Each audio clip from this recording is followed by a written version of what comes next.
Baik, selamat pagi Bulan Bapak. Saya akan menjelaskan sedikit mengenai secola dan misalnya secara singkat to the point ya.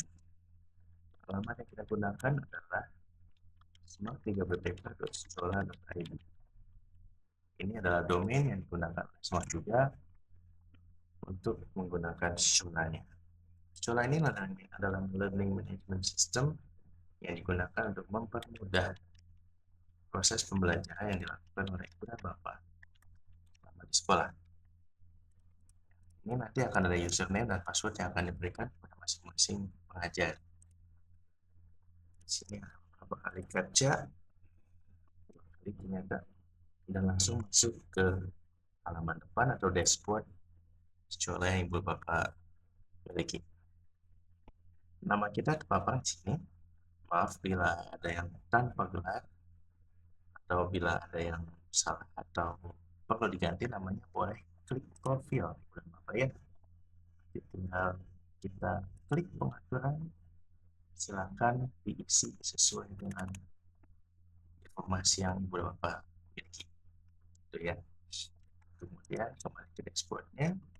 Di sini tampilan awal kita bisa melihat seberapa banyak kita memberikan tugas atau memberikan nilai tugas kepada anak-anak kita, seberapa banyak siswa yang sudah membuahkan tugas, dan jumlah kelas kita yang diajar. Saya punya 7 kelas reguler ya, kelas 10A, 10B, 10C, 11A, 11B, 12A, 12B, dan 7 kelas vocational, kelas vocational, DKV, DKV, DKV, DKV. Ini untuk mengetahui kelas-kelas ibu dan bapak. Kemudian jadwal saya, yang penting adalah progres pembelajaran siswa, di mana kita melihat topik yang kita berikan kepada siswa, pembelajaran apa yang diberikan, dan kelas berapa. Itu ibu dan bapak ya. Langsung masuk ke bagaimana mengisikannya. Kelas, saya punya kelas reguler, dan saya langsung coba untuk membuat materi pembelajaran kelas 10A. Di awal kita lihat ada cover. Ya, ini nanti akan muncul juga di sekolah anak-anak.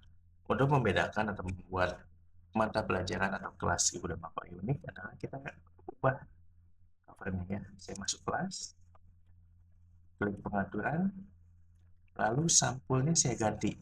Ya, nanti bisa saya coba gunakan pictures yang ada, misalnya yang ada dulu aja seperti ini, simpan kelas.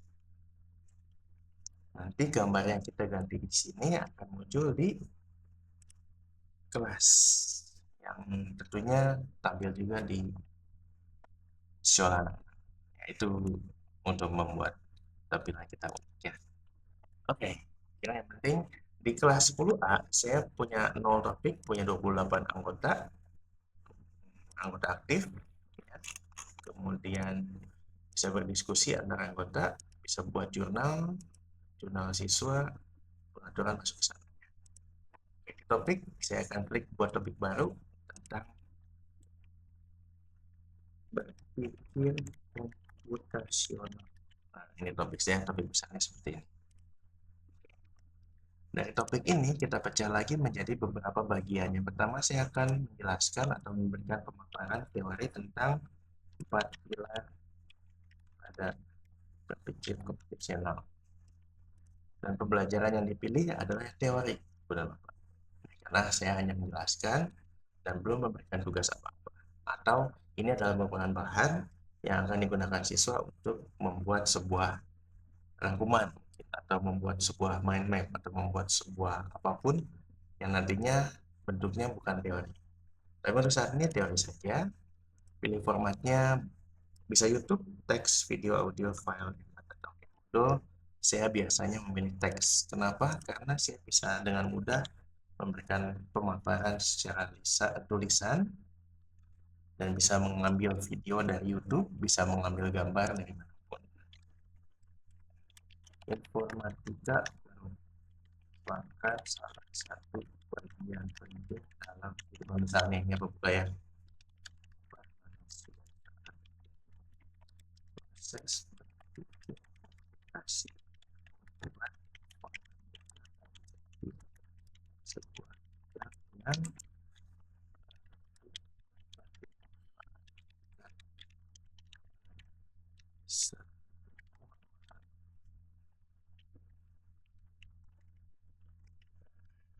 ada empat pilar dalam berverifikasi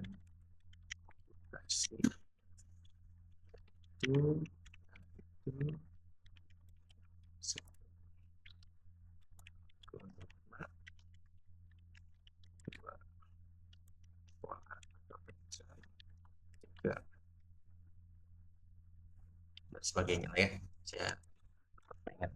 Jadi bentuk di sini lebih ke pemaparan mengenai materi yang sedang kita bahas. Kita perlu lama-lama bisa dikasih note ibu dan bapak. Oh, sebelum masuk ke note, ini bentuknya seperti Word ibu dan bapak ya, jadi bisa di bold, bisa di italic atau di underline, sehingga kita bisa memiliki keleluasaan dalam mengedit apa yang menjadi bahan materi kita. Boleh diperbesar juga di sini, maximize supaya lebih enak lagi melihatnya mungkin ya. Bisa copy paste ibu dan bapak, misalnya saya mencari dari google.com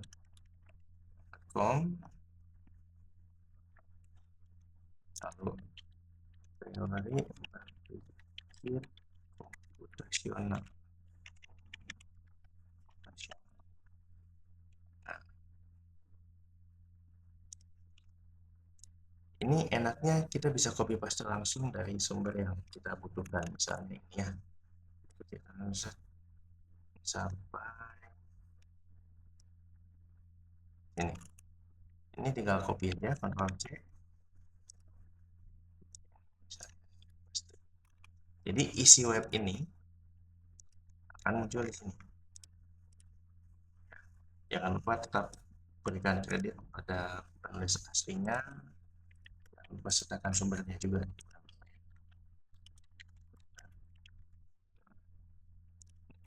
Oke, ini teorinya misalnya ya seperti ini.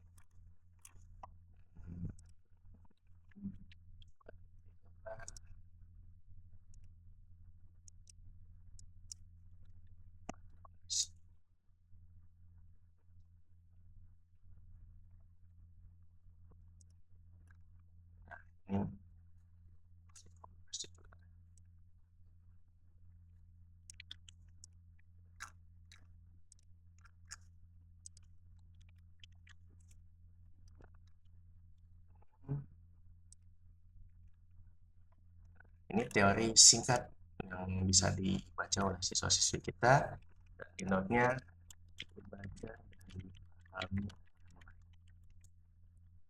Nah, di poin selanjutnya ada tanggal kadaluarsa ibu dan bapak. Kalau menurut kami bagian evaluasi dan kurikulum, kalau bentuknya teori, tolong jangan dikasih batas waktu pembukaannya.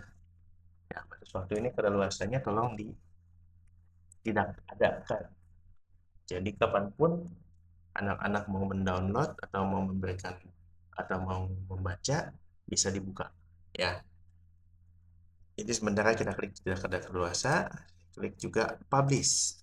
Bedanya unpublish dan publish adalah kita sudah buat materinya, kita sudah buat isinya, tapi kalau di unpublish itu belum muncul ke anak-anak. Begitu kita publish baru dia muncul. Ya, kalau udah kita lihat nanti ada pemberian pembelajaran, next aja buat pembelajaran.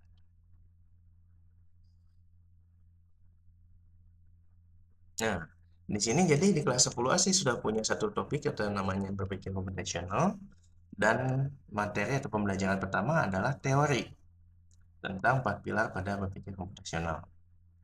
Tidak ada kadaluarsa ibu dan bapak, jadi bisa dibacakan pun oleh siswa.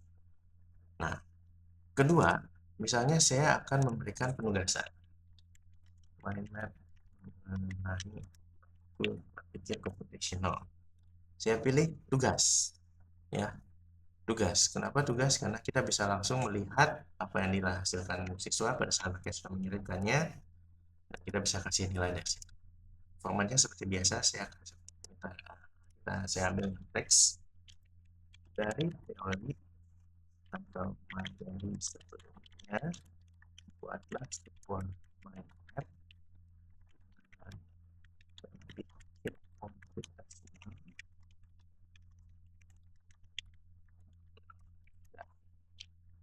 Jangan lupa berikan caranya Ibu dan Bapak.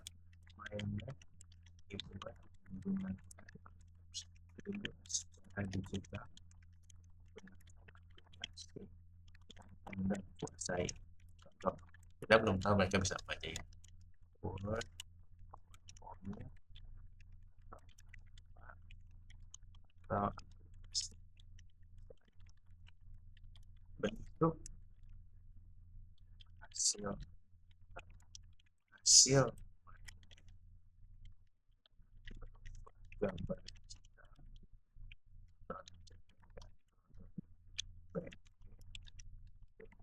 digital transfer. Nah, kriteria penilaian jangan lupa. Satu, kesesuaian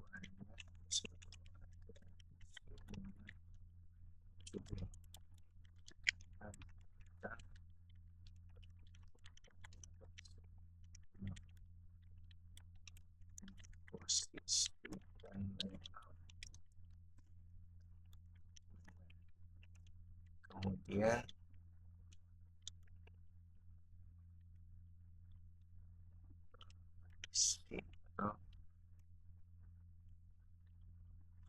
atau dua dulu aja ya, jangan lupa persentasenya 60% untuk 40% untuk komposisi sesuai bisa 6%.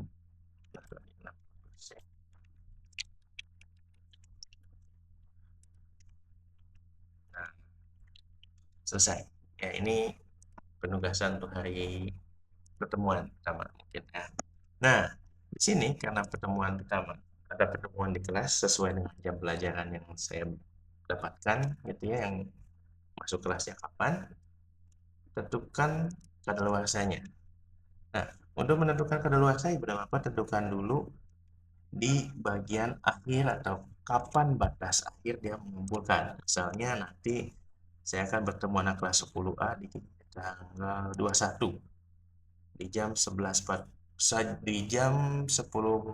sampai 11.45. Jadi saya tentukan dulu 11.45-nya, baru tentukan 10.15-nya.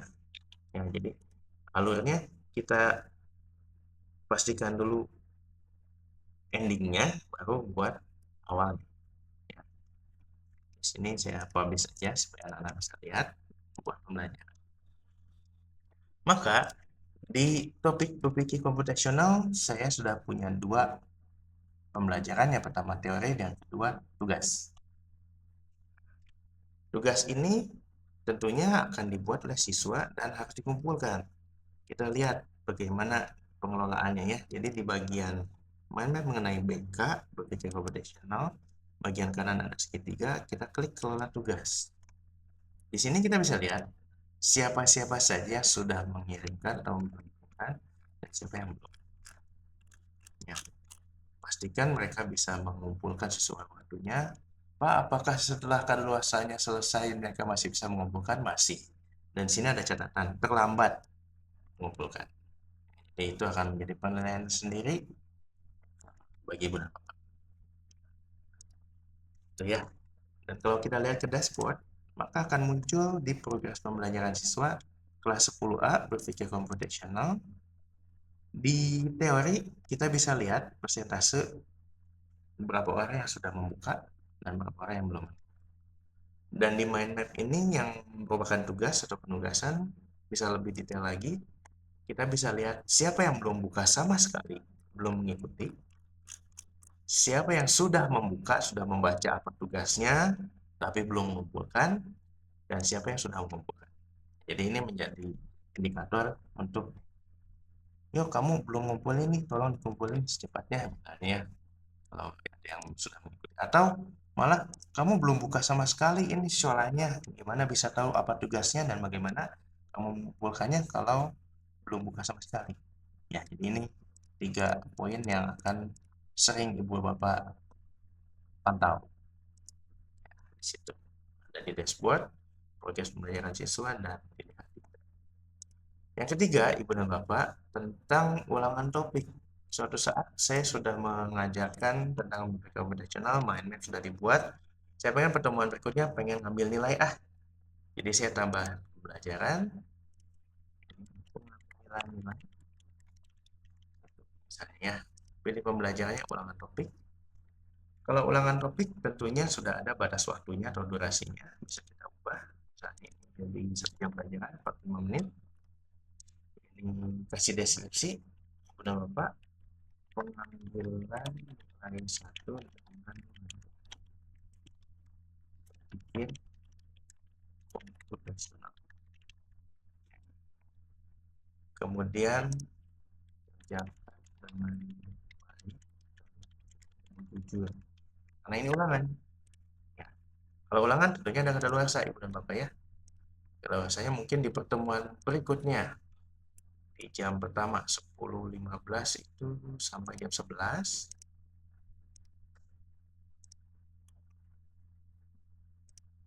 Mulainya 10.15. Ini saya belum publish karena belum waktunya nanti ya. Ini ada token ujian, nanti kita lihat. Lalu buat pembelajaran. Kalau kita milih ulangan topik, maka kita dikasih kebebasan untuk menentukan bentuknya apa. Tipenya apa, mau multiple choice, mau benar salah, mau isian, mau esai, atau AKM. Ya. Di bagian kanan ada informasi mengenai materinya. Kita bikin ulangan topik dengan nama pengambilan nilai 1, durasinya 45 menit. Kalau soalnya lebih dari 1 bisa diacak soalnya, lalu yang lainnya. Ya. Oke, saya bikin soal pertama dalam bentuk multiple choice. Salah satu fondasi atau pilar yang merupakan bagian dari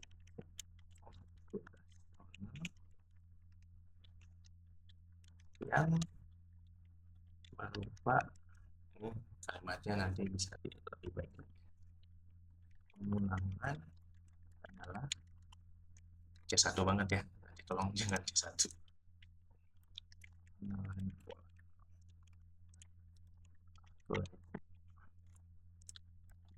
posisi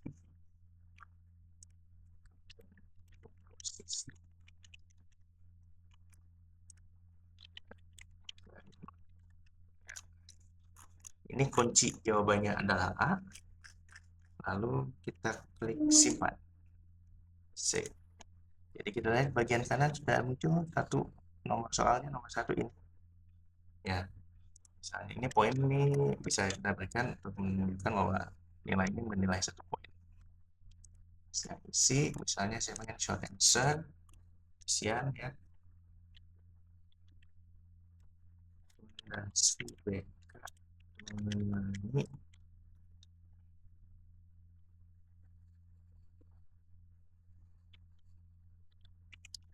komposisi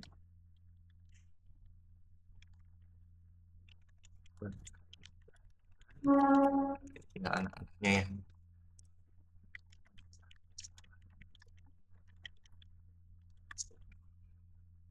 Itu aja ya.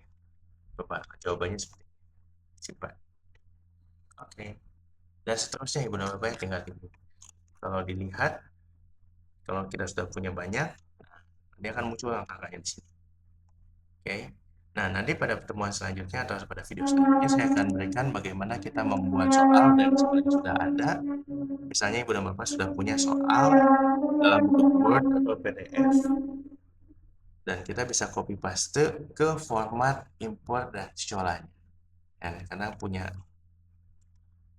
format tersendiri. Ulangan topik. Saya kembali. Jadi di kelas 10A informatika saya punya 3 pembelajaran. Yang pertama teori tanpa kadaluarsa sudah dipublish. Saya punya tugas penugasan yang ada kadaluarsanya pada jam pelajaran mereka jam 10.15 sampai 11.45 tanggal 21 sudah dipublish juga, dan ada pengambilan nilai ya ulangan jam 10.15 sampai jam 11, 1 jam saja di tanggal 28. Di sini belum dipublish dan belum muncul di Scora. Nah, ya, jadi tinggal kita lihat kelola ulangan topiknya, status pengerjaannya, si anak udah masuk belum untuk mengerjakan. Ya, Jadi kalau sudah masuk dan sudah selesai, akan muncul hasilnya, karena udah ada kunci jawabannya. Dan di analisis kuis kita bisa tahu soal mana yang paling banyak benarnya, mana yang sangat sedikit yang benar, dan sebagainya. Kemudian dengan KKTP 76 akan muncul nama-nama siswa yang bisa dipilih. Nah, jadi untuk itu kita bisa mengetahui perkembangan siswa-siswa kita. Oke. Satu yang penting mungkin karena di sini adalah ulangan topik dan kita pengen anak-anak jujur dengan Bapak.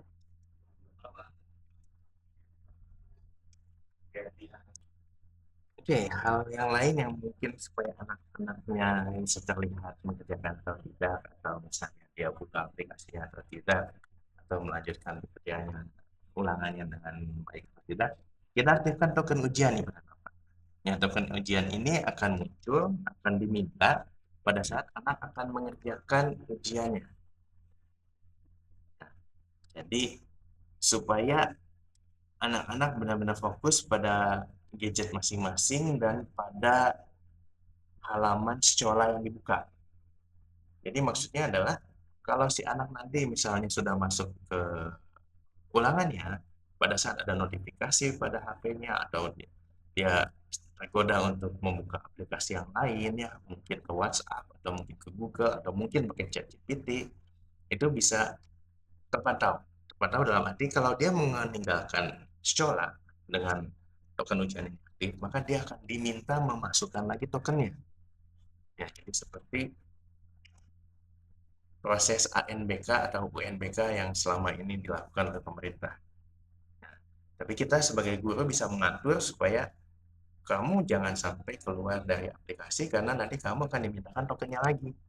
Dan kalau dimintakan tokennya lagi berarti ada sesuatu yang dilakukan pada HP kamu sehingga kamu keluar dari aplikasi sekolah. Ya kita bisa menanyakan lah ya minimal ya apa yang dia lakukan di HP. Nah ini tokennya ada di sini Bu dan Bapak di loading sebentar.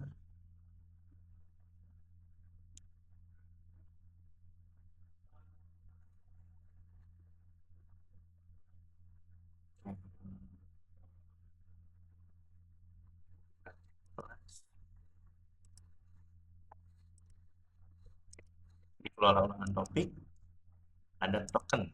Nah token ini di awal begitu anak-anak diberikan ujian pasti harus kasih token ya untuk masuk ke halaman ulangannya. Jadi kita bisa generate token, copy paste atau umumkan ini token yang pertama GM2LV5. Jadi anak-anak begitu masuk ke ulangan topiknya langsung menggunakan tokennya. Jangan memberikan token-token lainnya kepada anak-anak ya Ibu dan Bapak ya karena ini token ini Ibu dan Bapak yang pegang dan hanya diberikan kepada siswa yang memang tiba-tiba keluar dari aplikasinya.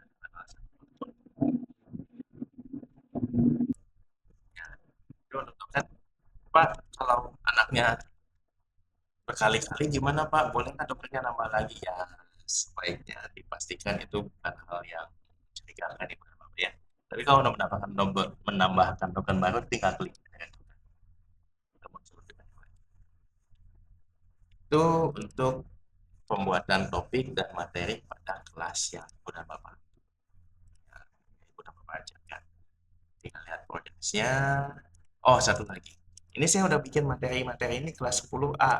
10B-nya kosong, 10C-nya kosong. Harus mulai dari awal lagi atau enggak? Enggak usah. Ya. Jadi kita masuk ke kelas 10B, salin pembelajaran. Pilih tahun ajaran 2005-2006, pilih kelasnya 10A Informatika, tinggal klik materi-materi atau pembelajaran mana yang mau kita salin. Ya ini ketiga ini tentunya saya akan salin, maka akan muncul di kelas 10B.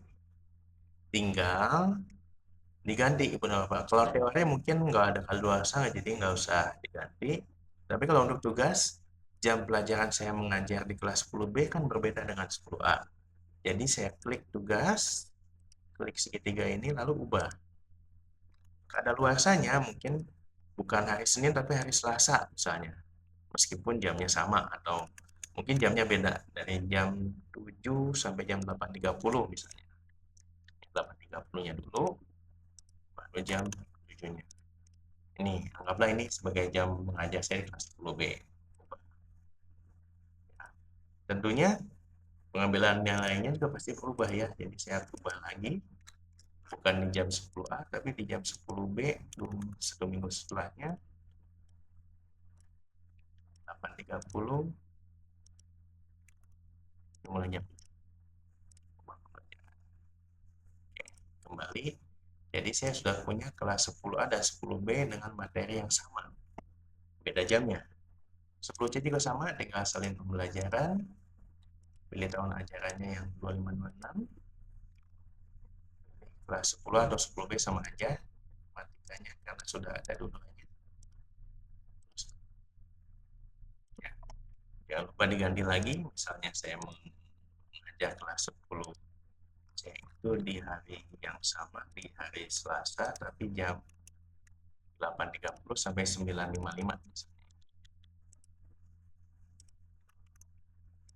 30 setelah 10B saya 10C misalnya, itu yang pembelajaran. Dan yang terakhir ini bisa 9.55, ini mulai jam 8.30. Oke, pembelajaran. Nah, kalau saya ke dashboard, lihat progres pembelajarannya 10A 3 materi, 10B 3 materi, 10C 3 materi.